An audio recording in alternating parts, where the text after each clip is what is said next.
What is a pivot table? A pivot table is a powerful analysis feature in Excel that lets you summarize a lot of data in just a couple of steps. You can have a larger data sample, like this one here, and on first glance, it is hard to make any conclusion from it. But, if you create pivot table from this data, like this small pivot here, in this other sheet, then it becomes more clear. Here, we can see sum of total sales by each salesperson. This is simple pivot table, and if we want, we can add more data to it. For example, here, in next worksheet, we have region added to our pivot. Now, this is giving us more insights. From here you can do your analysis, or, for example, add a pivot chart, like this one here, in our last sheet. These charts are great for visualizing data, and you can easily add them to your pivots. As you can see, when I move this chart, our data is here. And this chart is representing these numbers. In this course we will not cover pivot charts, because our aim here is to familiarize you with main concepts so that you can start to use pivot tables. Before we can start with our first pivot table, we need to make sure that our data is ready. With this, I mean that we need to have continuous data, without completely empty rows and columns, like these ones here. For now, I will delete this empty column and also do the same with this empty row. Next thing is to check if our data has headers, and if they are understandable. Here I will write whole word, region, so that later, I will know to what column is this data field referring to. And also, it is okay, if you have some empty cells, as long as entire row, or column is not empty. Next thing you can do here, is to convert this range into proper Excel table. This is not mandatory, especially if you are doing some quick analysis with data that you will not be updating later on. To convert it to table, just select any cell in this range, and go here, in Insert tab, and click on Table. Benefits from this are, that for start, it is more nicely formatted, filters are added, and some colors, but most important thing is that when you add new row or column, pivot will automatically include it in calculations. Of course, you just need to refresh your pivot table. This part about refreshing will be covered later. See, when I add new column, and let's enter new data here, it is automatically added to this table. Now, if we created pivot table from Excel table, then this column will be included in our pivot. This is because pivot table is not reading data just from specific range, it is reading data from our table, and anything we add to this table will be counted in. This will be more clear later when we start to create our first pivot. When it comes to pivots, we have some phrases that we use to describe our data and pivot tables. One of them is word field. In our presentation we will be summarizing data from these columns. But, in pivot table terminology, these columns are called fields. So this is salesperson field, this is date field, and so on.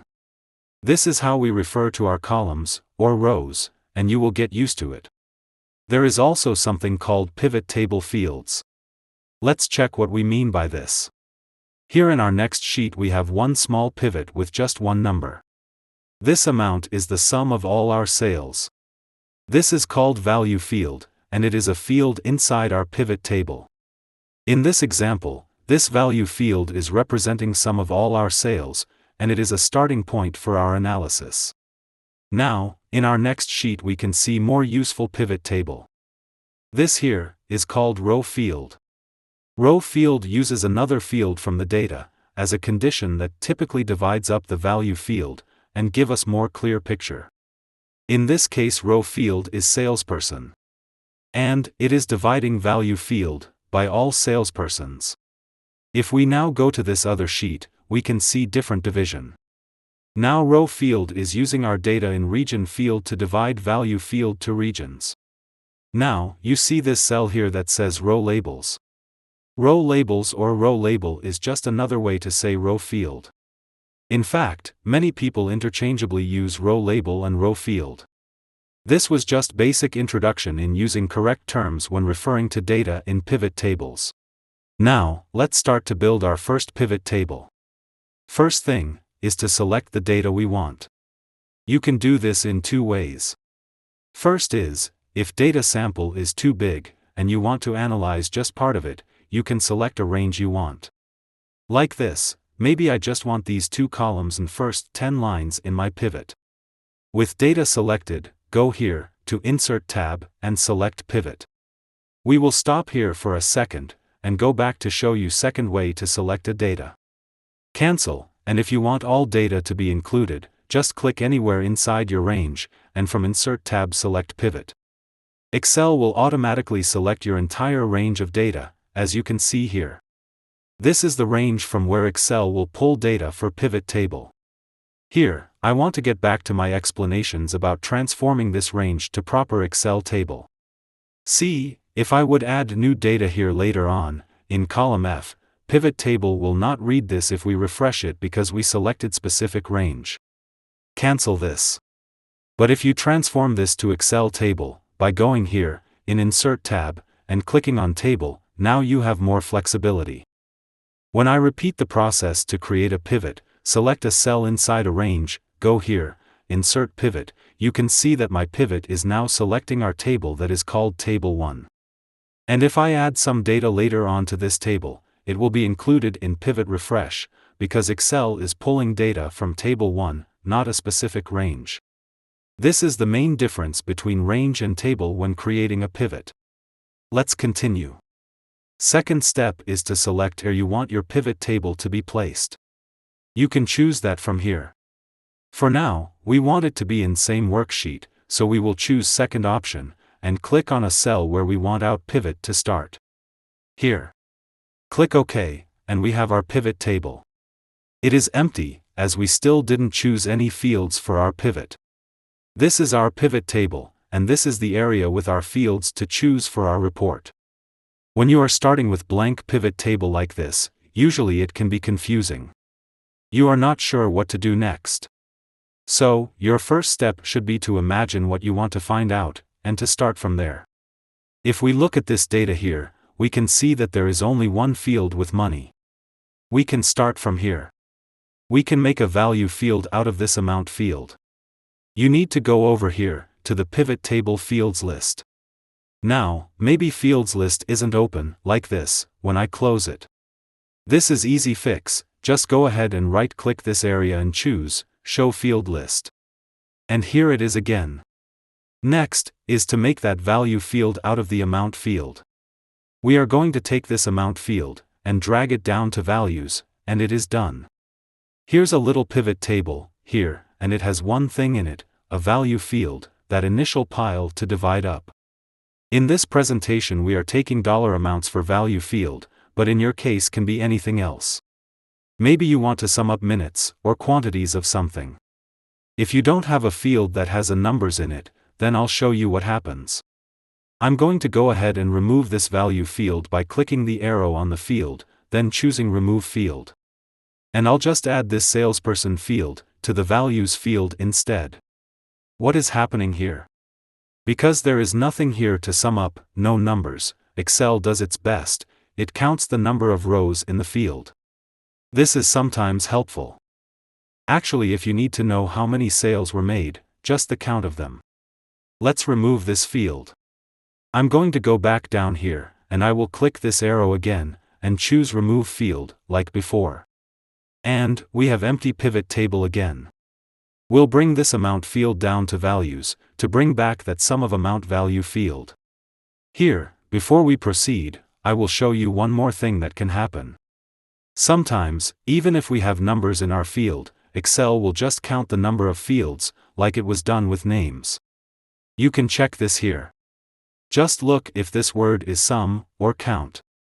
If it says count, and you want it to be sum, just go here to this arrow, click it again, and choose Value Field Settings. From here, you can choose what you want.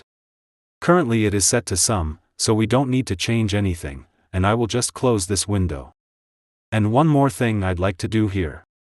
Since this number is representing money, I want to change the formatting to match this one. By default it doesn't do that.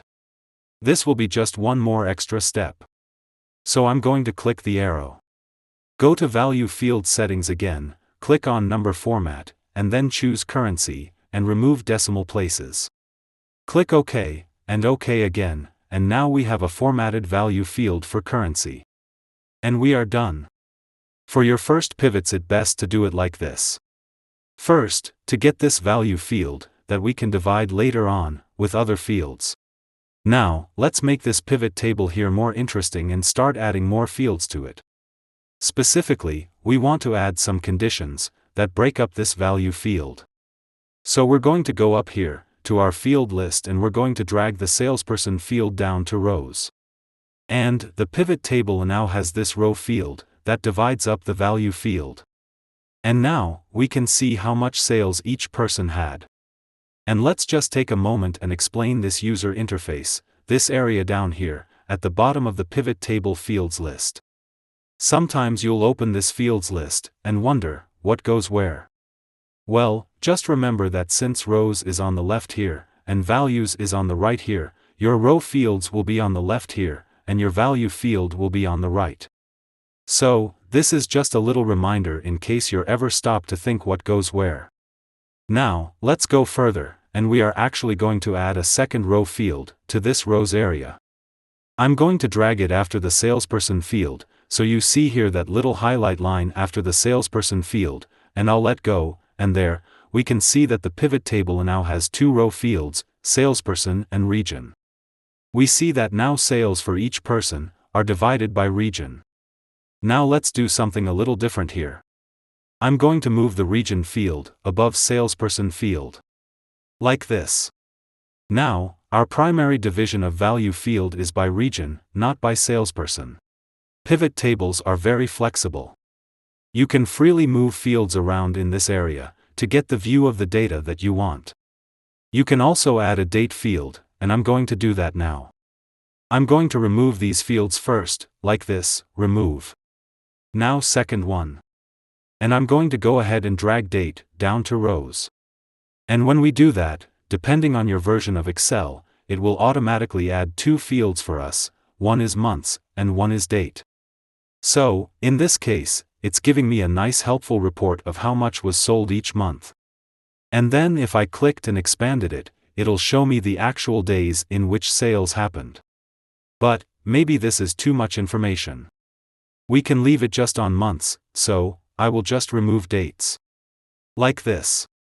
Remove field. So, the important thing to remember here is that your row fields can be positioned above, or below each other, like we did before. So, I'll do it one more time. I'm going to go ahead and put salesperson down here, and I'm going to put it under months, and then we can see in each month how much was sold by each person. You can see how these multiple row fields can help you drill down and see very important details on your data. Pivot tables can give you very specific insights on your data, and one way to do that is with column fields. In this pivot table, you can see we have a row field for months, and then we have the value field for sum of amount. Now I'm going to add a column field by dragging the region field, down to columns. And then I'll scroll over to the right a little bit, so you can see the whole thing. Here, you can see we have that row field of months, and we have column fields that are dividing up that sum of amount field. In this case, it is showing us sales by region in each month.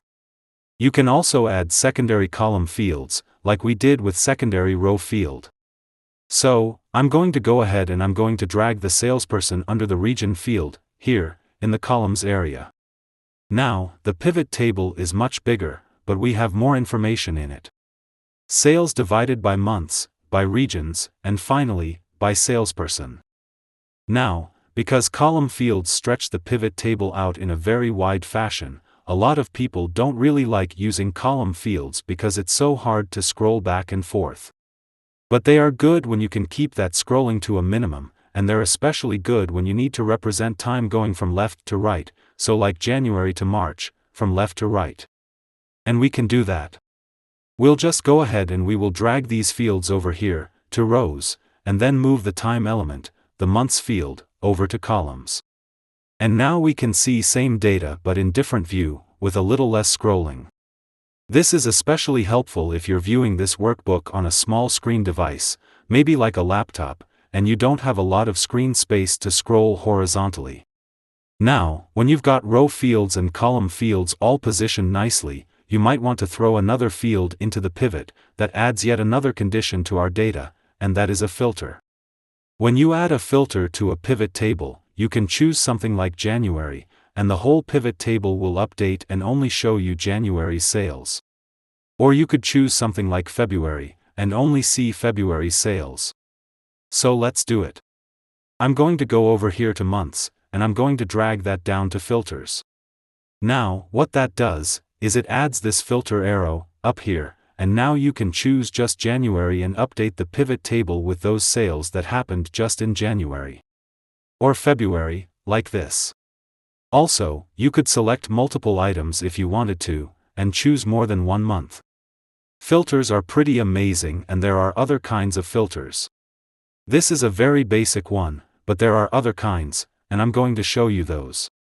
I'm going to remove this one here, and I'm going to go up here, to the Analyze tab, and insert a slicer. A slicer is a kind of filter. I'm going to choose the months field for the slicer, and you can see that this slicer panel of buttons appears, and this is just a filter, so I can select just January, and see only January sales, or February, and see only February sales. I'm going to select that, and then delete it, to get rid of it for now. Another kind of filter is also available up here, on the Analyze tab, and that is the timeline. So I'm going to insert a timeline filter for date, and this gives me this nice timeline to work with, that I can actually interact with. So, for example, I can just see if I want February's and March's sales by dragging this slider to desired position. So you get the idea. There is many ways you can filter out and select your data to get you the view you want. Now, when we are done with creation of our first pivot table, there is one more important thing to learn. And that is how to update a pivot table. For example, let's say we make a correction to the data. Here, I will just add 2 zeros to make this sale much bigger, and hit enter. Well, you'll notice that this is for North region, and that this amount was not updated. It is still 286,000. This is not done automatically. So, to update the pivot table, right-click it, and choose Refresh. And, here you'll see that amount for North is now updated. Now, you might think this is an unnecessary step, that it should be automatic, but it's just the nature of pivot tables. Pivot tables are snapshots, or copies, of the data in a different view. Excel users are quite aware of this, and they call that snapshot the pivot table cache. And cache, meaning, it's just stuff that's stored in a hidden place. So, to refresh that cache, you right-click and hit Refresh.